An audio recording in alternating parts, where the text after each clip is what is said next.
On this episode, the K-Swiss boys stop by. You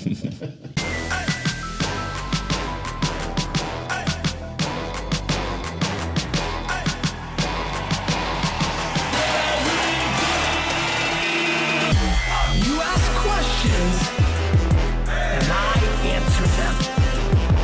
This is the Ask Garyvee Show. Hey everybody, this is Gary Vaynerchuk, and this is episode 258 of the Ask Garyvee Show. And this has been one that's a year in the making. We have a fun little announcement for the Vayner Nation. Big ups to everybody on Instagram, Facebook Live. Start putting in your phone numbers.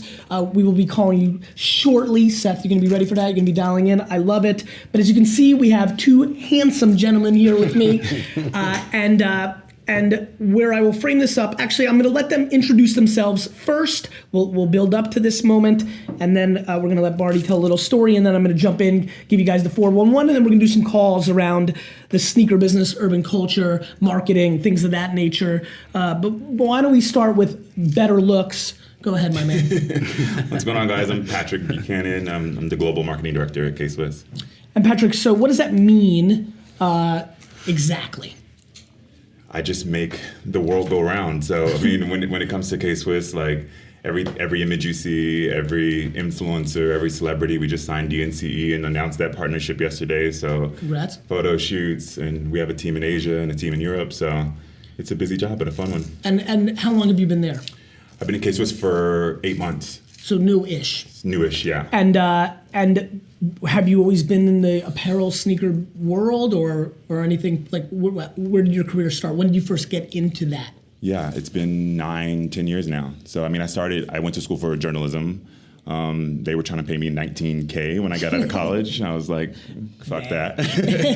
And then I'm hustling, online. Yep. Made a YouTube channel, got a job in Virginia, got laid off. They gave me a severance, moved to LA. I needed an internship, started interning at Creative Recreation, and did every job, did social media, PR, press. I just kind of looked to see what was going on, and I just kept getting promoted. And from doing PR and celebrity placements, I ended up being the marketing director, and I did that for 5 years. And then I met Barney, and he brought me to K-Swiss to change my life. Barney, who are you? I'm the president of K-Swiss and run the company, run the brand, based in LA. Yep. 20 some years in the US, originally from England, and 10, 15 years in the sneaker game. And so how long have you been the president of K-Swiss? About a year and a half. I've been doing that. So it's really a turnaround situation. Yep. I sort of describe it like a 50-year-old startup. It was founded in 1966, but lost relevance over the years. And my job really is to try and bring this brand back. And that's really what I'm focused on right now. So let's talk about the story of how the three of us got here. I think you get the credit for the story, so I'll add my 2 cents in a minute, but let's talk about that part. Yeah, well, I mean, I had sort of had this nugget of an idea and for the brand and how to really rebuild this brand. And it was really based around this idea of entrepreneurship and this, youth aspirations changing. And I'm also a kind of content junkie online. I sort of look at anything and everything that goes, whether it's a cat video or whatever. And of course, so you can't avoid Garyvee if you're really looking at what's relevant online.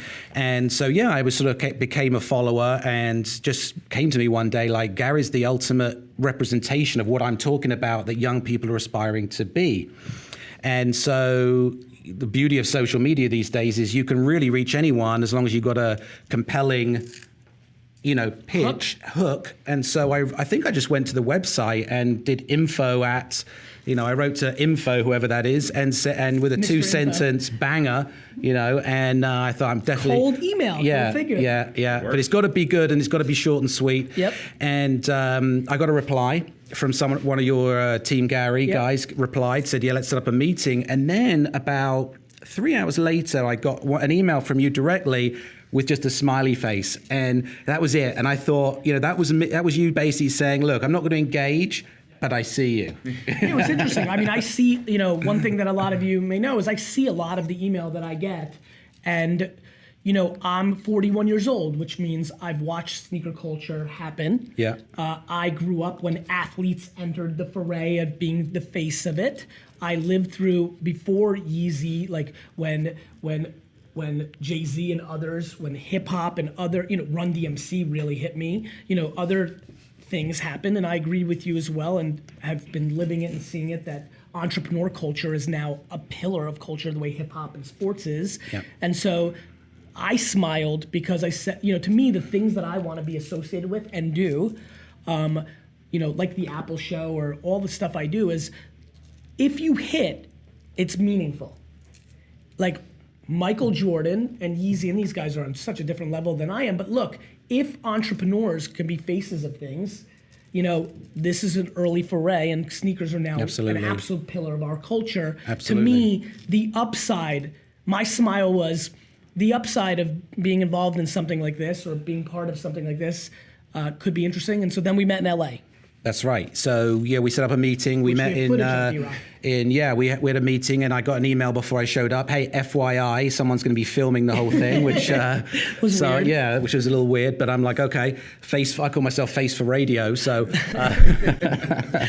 but we did the meeting. I love. I always tell the stories of Gary, how you book meetings by the minute. So it's like the meeting's at 5:23 until 5:28, and I think I squeezed out another 3 minutes out of you. But we talked, and it went really well. And I think I was pushing against an open door in terms of, like, I was saying, look, here's how I see the world, and you were like, absolutely, and you were living it. So I was talking about preaching to the choir, and so I think it went from there. For everybody on Facebook, Instagram, if you're watching, go to Facebook if you want to put your phone number in. I think it's an opportunity to talk about business, marketing, streetwear culture, sneaker culture, for sure. I think the punchline being, for everybody who's watching at home, I think this is the right time to throw it up. So from a K-Swiss standpoint, I've decided to get involved with these guys in the launch of a Generation K line behind us. It's now on their website. Some of you engaged on Twitter. Some of you have seen me wear some of them because I got a couple of early advances and have asked about it. And so that's kind of launching, getting very close right now-ish. Yep. I would say, you guys are the officials. So, and then we've got something pretty secret coming in November. I think you're going to have to be pretty not smart to be confused on what it may be in November. And I'm going to make 2 recommendations right now for the Vayner Nation. I've created an email. It's GV Sneaker, right? GV Sneaker at VaynerMedia.com. That does kind of give it away. GV Sneaker at VaynerMedia.com. There's 2 groups of you right now. One, I highly recommend you put your name and address and shoe size, male or female, and then in the title you should put my shoe size. I think that's a good idea. I'll leave it at that. And then for a second group, if you're a sneaker shop owner, if you're an owner of an Instagram account that plays in that street urban, if you're an influencer, I think when you email that we're probably flashing now for the post on YouTube, I know this is live, or I don't know what you guys are doing right now, gbsneaker at VaynerMedia.com. If you're one of those kind of characters, or you think you can make magic happen in some other way I'm not thinking about in this environment, or if you're the CEO of Target, Brian Cornell, gvsneaker at VaynerMedia.com. Send me an email and title that BizDev so we can separate the two. So that's my little tidbit for that. So very excited about November. Excited. We're going to be doing, I'm going to be doing an appearance with you. We haven't figured out the creative route in August in LA. So you'll get information about that. But I think we should leave it at that for now. I think we should open up the phone lines. I would highly recommend and appreciate if the conversation was in this genre, but obviously I'm always here for you. So whatever question you've got. Yeah, Barton, you did a really good job, man. As you can imagine, I get thousands of these. This was super interesting. You've been such a great creative partner and marketing partner. Our team's working with Tyler. I'm so proud of you. There's some assets hitting very soon that don't involve me, the entrepreneurial culture. And it'll be interesting to see if a sneaker can represent the culture. I think sneakers are doing that now in all genres. Fashion is, life is, beverages are. It's an interesting time. Eddie, this is, you're kind of seeing this with fresh eyes. Pretty interesting, right? Yeah. Love it. What are they saying on the gram? Good vibes? The pump's saying the shoe says if maybe you can even, like, if you can pin the email, or if somebody can do that on my team if they're watching. You ready to go? Name? Go ahead. Who? Min. Min? Yep. Min. Love it. While Seth is dialing, what were you doing prior to being the president of K-Swiss? Well, actually, I was working, been in the sneaker business a while. I was at Puma for a long time in Boston. And I ran marketing at Puma in the North America, and then I rebuilt a brand called Palladium Boots, an old French military boot brand. It's Garyvee, and you're an Ask Garyvee show with the K-Swiss Mafia. What up? Wow, this is crazy. Where are you from? I'm from Syracuse, New York. I love it. What's your question?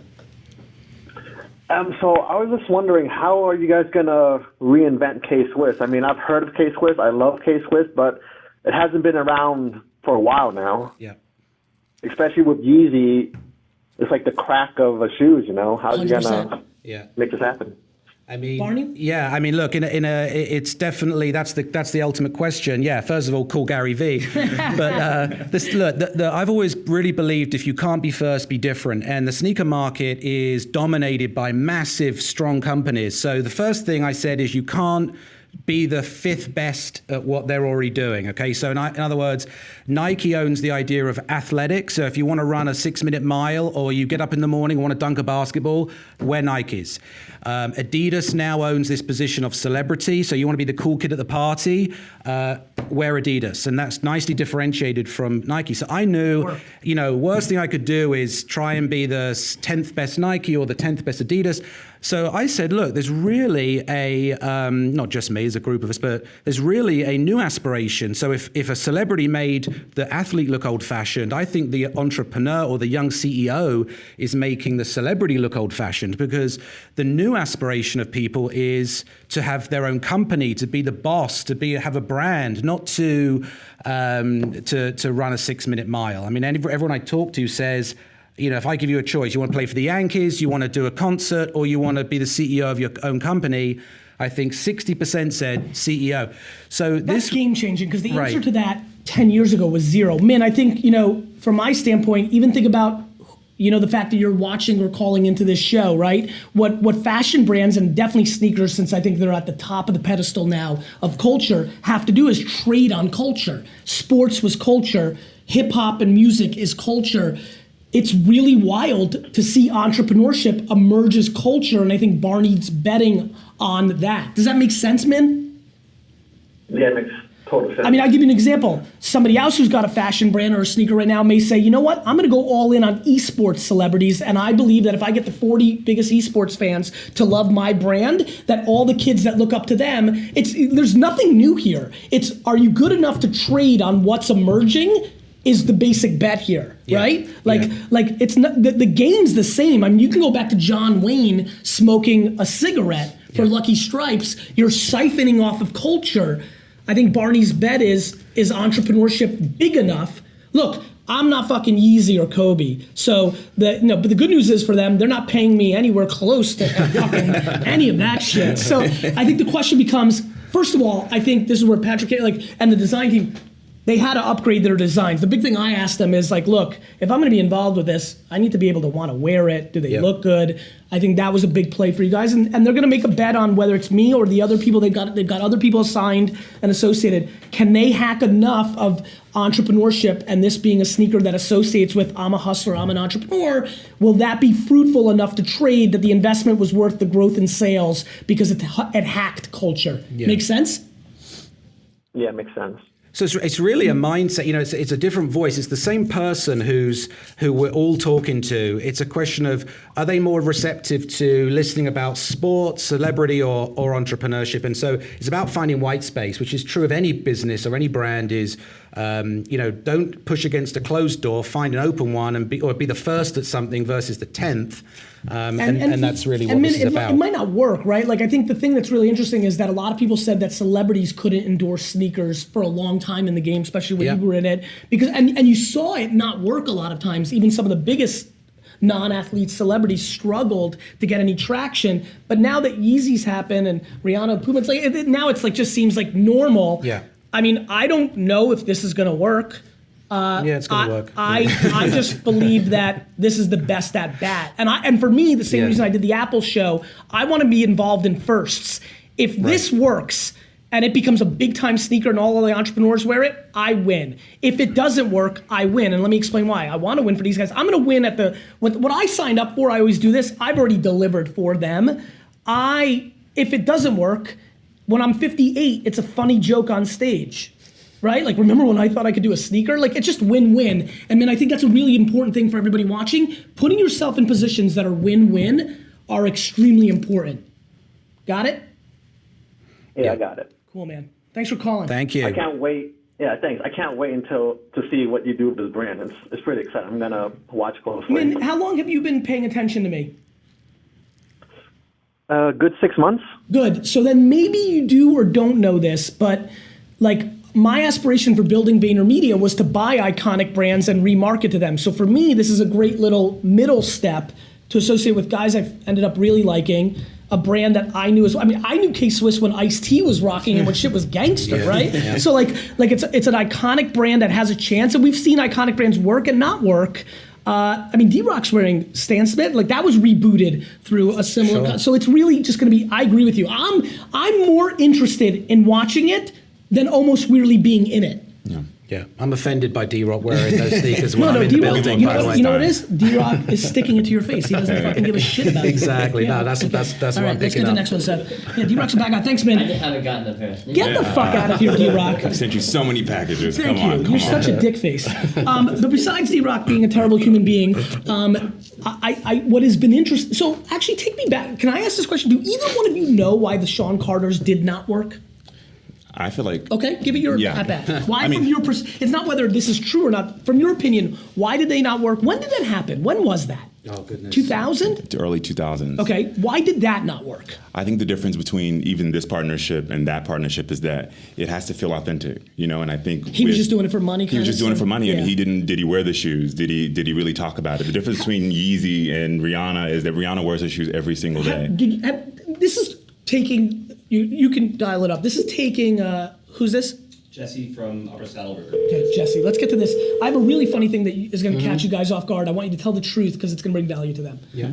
Hello. Jesse, this is Garyvee, and you're in the Ask Garyvee show with the K-Swiss crew. What up, Jesse? What's up? How you doing, Jess? I'm doing great. How are you guys? Good. Good. What's your Excellent. question? My question was I created a podcast. Well, sort of two parts. Number one, I used to resell sneakers on eBay starting when I was like 9 years old. Love it. So I wanted your guys' advice on how like teenagers and kids who are interested in entrepreneurship and business and shoes could sort of get into that market. What you'd recommend a lot of teens to do? Well, I mean, the way you get in is figure out ways to get access to the best shit and then fucking flip it. It's like there's nothing you need to do other than have money and either wake up early as shit, make relationships, or find information that other people don't have to get the thing, right? And this is a multi-billion-dollar industry, by the way, at this point. So there's room. How old are you now, Jess? I'm 16 and now I run a podcast. I actually have a meeting with you in a couple weeks. I cold emailed into a meeting. So There you that's go. amazing. And number two, since you were selling 7 years ago, you know the problem with the sneaker. So the great thing with the sneaker game now is the market's bigger than ever, but there's also more people in it than ever that are trying to get access to these things. You know, look, I think you got to make bets. For example, AJ bought pairs of Balls sneaker on the bet of like it'll be worth something maybe one day 7 years from now. I think flipping in the short term, look, I actually think the thing that we're up to in the fall, like one of the funniest things, I'm like, I need to save a bunch because if I end up being what I think I'm going to end up being, this is like this will be worth money in 13 years. So I think you've got to make long-term bets is one thing that I recommend kids that are in the sneaker game. And number two, it's all about relationships. Yeah. All about relationships. It's getting access to the hot products because, there's never enough. So someone always wants it. And I mean, I think if anything showed it was this recent Supreme Louis Vuitton drop. T-shirts are now reselling on eBay at $4,000 to $6,000. So, there's multiples Listen, of one money thing being I'll made. give you credit for is the thing that we're up to in November. You've been trying to make the number lower, even though I know we can sell more. Yeah. And so there's just interest, just interesting. Exactly. Better to sell out and have a little bit Sure. of pent-up demand. It's never a bad thing. And Jess, I highly recommend you send me your shoe size and Saddle River address and email to that email I put up in the beginning of the show. Oh, you know I will. All right, man. I'll talk to you soon. I'll see you soon, I guess. I will. Thanks so much. All right, bye-bye. I'll see you on the 24th. Can't wait. So we're going to see him on the 24th. You can get this set up, Seth, but where I was going to go, back to authenticity. Have you two spoken with each other about how ridiculously am all in, given the economics you guys gave me. Yes. Yeah. I mean, I think. Right? Well, you know, Yeah. the Because difference for me, is that's the thing. Like, yeah. if I'm going to do a partnership, I'm going to go completely all the other way. And I always worry about people because I'm the cynic of the group. So every time we have So one of the these first time we meetings, met, right? I didn't know who you were. Right, I know, I remember. And I'm like, oh, like I don't like, Yeah, I don't I know. get it. And as we've gone over this time, you're probably out of all the people that I've ever worked with have delivered the most already, and we haven't even done the thing. Yeah, I mean, it's you wouldn't believe how hard it is sometimes to get simple things done that we've I'm a agreed to. businessman. I know that. Yeah, I see it yeah. every And a man of day. your word, though, I think that's more important. Yeah, I think It's that's like you right. say you're going to do something, and so many people are like, I'm the greatest thing that ever existed, I'm going to sell it. And I'm like, I can't believe it because I've had so many people tell me that, and it nothing hasn't happens. worked. Yeah. Yeah. That's the cool. other big factor here is that sneakers are now part of the uniform of business. You know, look at you, jeans, t-shirt, 100%. sneakers. The days of, I think it was Peter Thiel that said, never trust anyone in business who's wearing a suit because it's like it's the bullshit uniform. Well, it's They're really trying to interesting. convince You don't know this. 2-3 years ago, I had a similar opportunity. I only react to reality. I didn't think 3 years ago an entrepreneur sneaker played because it hadn't fully gotten there yet. Now it's the only thought. Like, it's nobody under 35 thinks any other way, but it's penetrated even higher. You're getting people that have wore a suit and tie their whole careers now going into that culture. Anybody under 30 watching right now won't even think twice. It doesn't even cross dress shoes? Get the fuck out of here. Yeah. Go ahead. Who's this? Anna from Connecticut. Anna. What's up, Anna? Not here yet. Okay. Barney's learning this podcast I'm thing. killing this. Anna's gonna miss her chance. Hello? Anna, it's Garyvee. You're on the Ask Garyvee show, and you're here with the K-Swiss guys. Holy shit, I cannot believe this. You are through. Where in Connecticut are you from, Anna? I am actually from Danbury. I love it. How are you today? I'm great, man. I can't even believe I'm on the phone right now. How are you guys? Super good. Good. What's your question? So I currently am a photographer out here in Connecticut. I've kind of been sold the dream of go to New York and sell your shit and, just do the best you can be at photography. But I really just want to base myself from where I'm from. And I'm kind of having a hard time getting clients and I'm just having a hard time rebranding myself. So I want to get your 2 cents on how I even start with that because I know that there's so much social media is such a thing. 2 questions. How old are you, and why do you want to plant your flag in Danbury? I am 22 right now, and I want to plant my flag in Danbury because I see a lot of people that are just so talented out here, and I really want to get their name out. I want to help other people grow too. I don't want to just do it because of me. But that has nothing to do with that's Danbury. really the main reason. You can help anybody anywhere. That has nothing to do with the physical location you're at, right? That has to do with the serendipity I just of have where a you lot met of people. friends. Right. I just have a lot of friends I want to expose, to be honest. Well, let me give you. I mean, you can't help others until you help yourself, right? One of the great mistakes of the young hustlers that I talk to right now is they're so altruistic, and either they're completely full of shit and want to say noble shit up front, but really what they mean is they're selfish, or they actually just genuinely mean it. But the advice for both groups of those individuals is the same, which is you're not helping anybody until you've created a foundation, right? I've been able to help so much.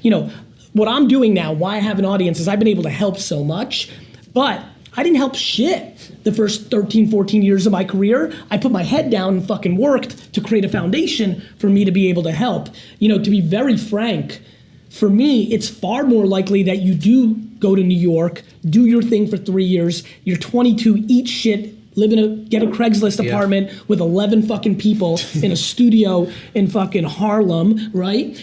Get that photo that made it happen, meet people, because the amount of shit that happened in New York since you and I were on this phone together is 50 times greater than what's going to happen in Danbury, Connecticut the next fucking month. True.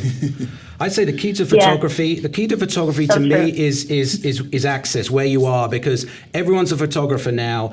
It's not about who pushes the button better, it's who's in the right place, and that's key. I think there was a guy called Ricky Powell. He's a famous sort of hip hop street photographer, and it wasn't about his photography skills on twisting the lens. It was the fact that he was in every show, in the front row, in every side alley, capturing every moment, and his skill was being in the right place, his access, not his the buttons he was pushing. Yeah, I mean, go ahead. That's like when they say your network is your net worth. Yep. So if you don't have a network, then you don't have anything, pretty much. Yeah, I mean, I think, and I think you're going a little altruistic.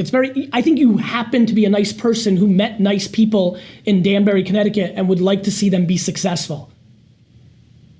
Right. Is that Yeah, true? but also, Is that I also true? want to make.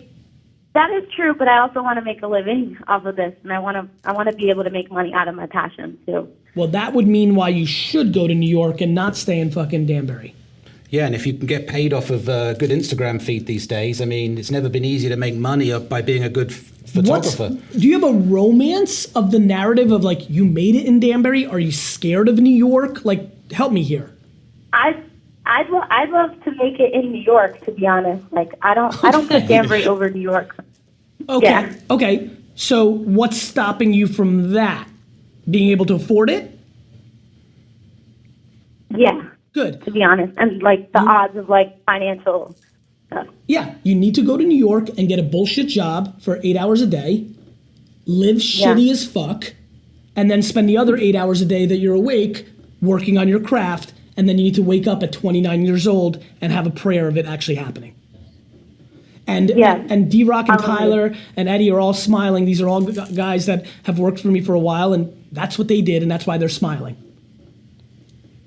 Wow, thank you so much, guys. You're welcome. I Listen, have a question. Anna, real quick. When I do go to New York, can I shoot you? Maybe. I don't want to make any promises, but here's what I would say. Go to New York and be in New York 1 year later and prove it to me, and then you can shoot me. Perfect. Anna, I'll do that then. The biggest reason so many people at 22 aren't winning is because they're fancy. Mm-hmm. Like, you can live in New York. You just need to live in the suburbs of Manhattan, like the outer of Manhattan, and you need to eat shit. You need to work at Target in Queens for 7 hours a day so that you can have 4 roommates in shitty Queens, right? And I love Queens. This is where I first came to in America. I'm not dissing on Queens. Shitty blank, anywhere. Live somewhere shitty with a lot of people, eat shit food, but healthy, and fucking grind.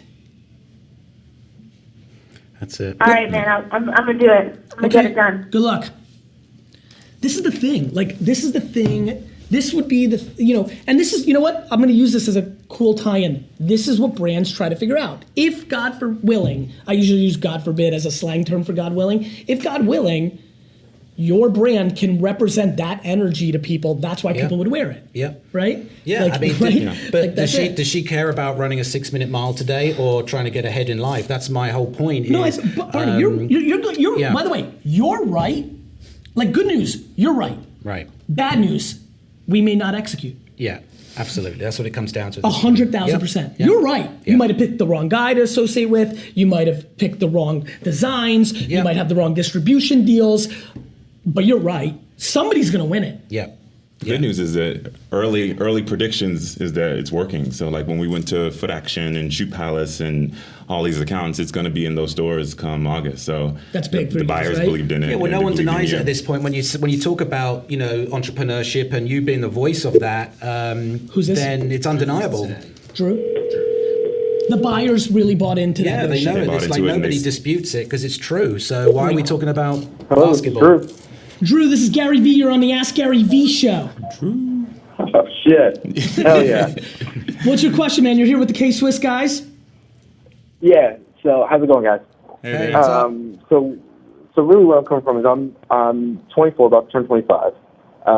And I started in small agency, did freelance for about a year, and then just recently jumped on to a different small agency where I like the culture better. I like the guy that I'm specifically working with and learning from. And I want to map my career into like the VC angel investment world, but kind of where I struggled over the last year was there's a lot of things that I need to learn and need to be able to stomach and build up in my own confidence before I can really jump into the entrepreneurship. And so my ideal question is, Gary, do you think that is a different skill set on the entrepreneur side that goes into the VC and angel investment side? So are you asking me, do I think there's a different skill set and mindset from an entrepreneur versus somebody who's an investor in entrepreneurs? Correct. I do. Let me ask you another question. You're in Cincinnati working at an agency, a marketing agency? Yes. Small, strategic, do a lot of go-to-market strategies. So they're built in the startup enterprise, enterprise kind of arrangements, go-to-market kind of stuff. And you think at this point, you're a young man, that you want to be a VC or angel investor? Yeah, I want to get into the more high-level strategy side of helping great products, great ideas, great entrepreneurs get to market. I feel like, for me personally, I think I've got what you always refer to as entrepreneurial tendencies. Yep. But I think I'm still learning to navigate whether I am an entrepreneur. have the personality to be the one lonely guy at the top. The personality trait to be the entrepreneur at the top is an unbelievable self-belief and not give a fuck about the world. You've got to be a little bit delusional.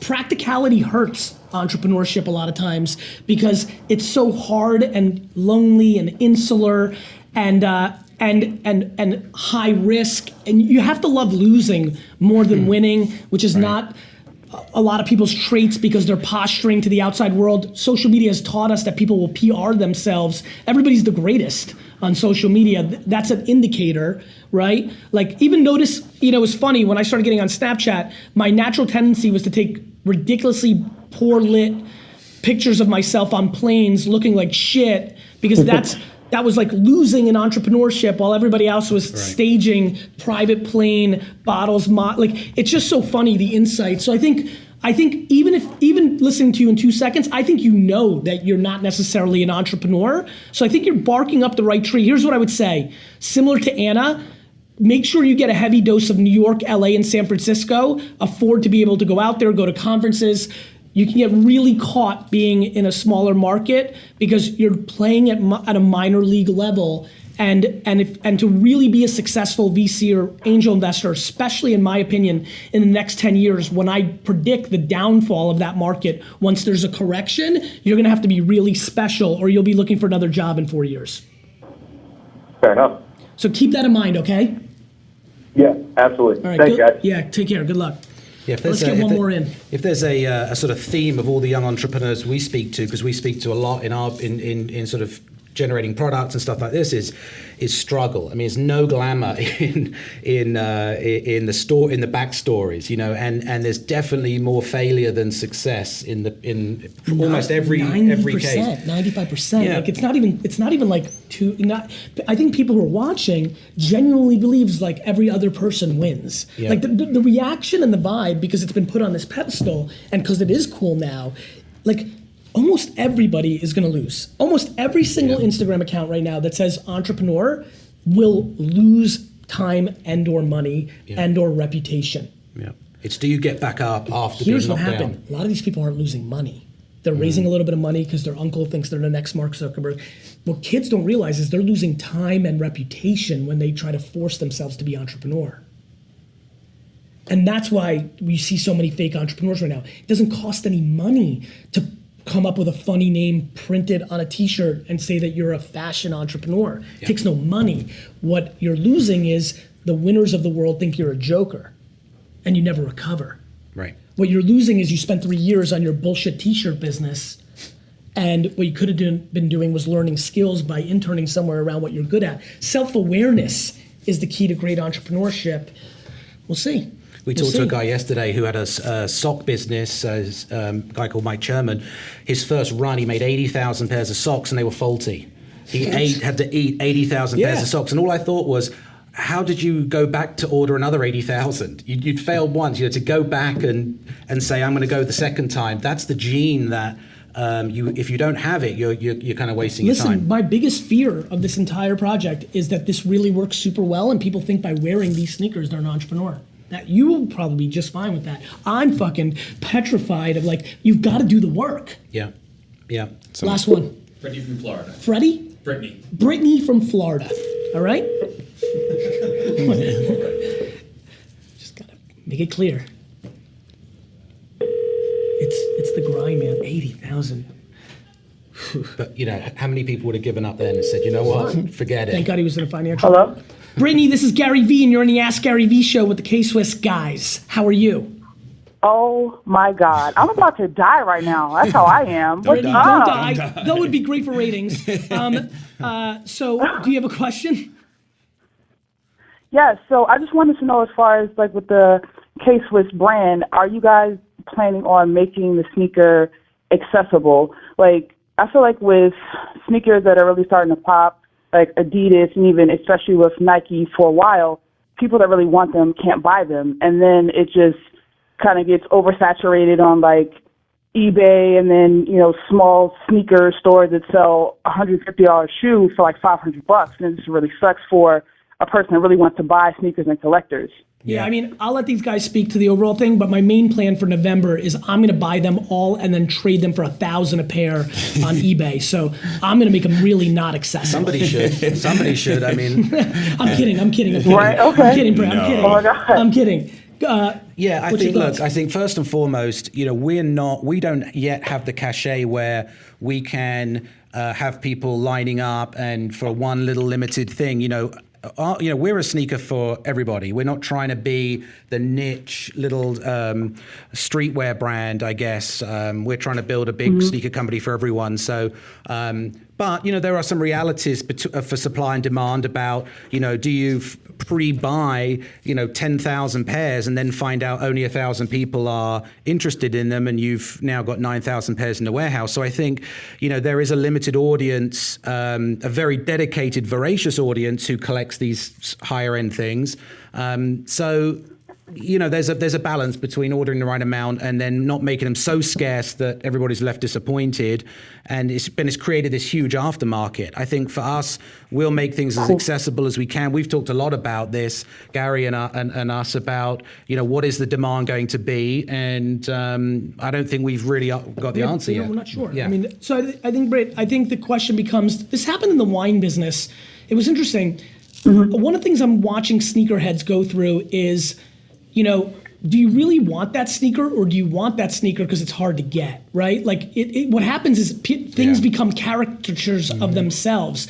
I think what we're about to go into, and one of the reasons this was interesting to me is I think we're about to go into the genre where people are getting more confident about their sneaker game. And so when I see somebody only wear limited edition sneakers, I genuinely mean what I'm about to say. I look at them and I go, that dude is insecure. That they need, right? To me, I want to rock a pair that you could buy at the dollar store to mix with the $1,400 resold pair of sneakers. So I think the question becomes to you is, what kind of sneaker gal head are you, right? Do you what's that mix? Because you know what happened in fashion, right? People are now wearing and the high end, $4,000 handbags with $8 t-shirts and $9,000 glasses. Yeah. I think we're gonna start seeing the most secure sneakerheads start really fucking mixing it up, right? Common shoe that you could find in fucking Walmart. They just like the way it looks. For $18, I'm gonna rock that Tuesday. Yeah. Wednesday, I'm gonna rock a one-of-one limited edition $90,000 thing that you can only buy if you milk the cow in Japan. No, totally, Gary. Like any sneaker that I'm actually going to buy, I'm going to make sure that one is comfortable, and two, that it's not ridiculously priced. I'm 35 and I still collect sneakers, and people kind of scoff at me or whatever. But whatever, I do my own shit. But if K-Swiss is going to come back with the vengeance, some dope styles and they're comfortable, I'll totally buy them. I'm not all I have these Balenciaga sneakers for $1,400 and that's more than my mortgage. That's crazy, you know? That's exactly right. Well, lucky for you, check and check. They're comfortable and affordable. Yeah, and those things sell out, by the way, at $1,400. It's amazing. Yeah, I think, look, when branding is important, I think, when people put brands on themselves, especially young people in fashion, it says a lot about who they are. It's and most people want the world to think of them. Yeah, exactly. It's And so huge. you can't appreciate what that means. And I think there's, a safety in fitting in. I mean, everybody wants to fit in, which drives a lot of people to buy the brands that everybody else buys. There's a certain type that isn't burdened by that that need. And there's also then another level of people who say, I purposely want to do something different. And those are the people right now that are starting to reach out to us that say, hey, I want to be the first people on K-Swiss, not the 1,000th person on brand X that's already exactly in right. every store. So Brett, did you email the GV sneaker at VaynerMedia.com? Yeah, well, I put it in the wrong thing, but I'm going to definitely email you now, dude. I just want to say thank you so much for everything, Gary. Like, seriously, you've, inspired me so much with just all your content. Seriously. I appreciate you so much, dude. That means a lot to me. Can you please do me a favor when you re-email that email now? Can you put Brittany from Florida in there that I called in? Because I want to pull that one out. I got something for you. Absolutely. Thank you so much, dude. I appreciate you. God bless, guys. Take care. But I need your shoe size, Brett. Don't fool around. Oh. And address. Yeah, 11 in men's, dude. 11 in men's. I got big feet. I'm 6 feet tall, man. I love it. Respect. Send it over. Talk to you soon. All right. All right. All right.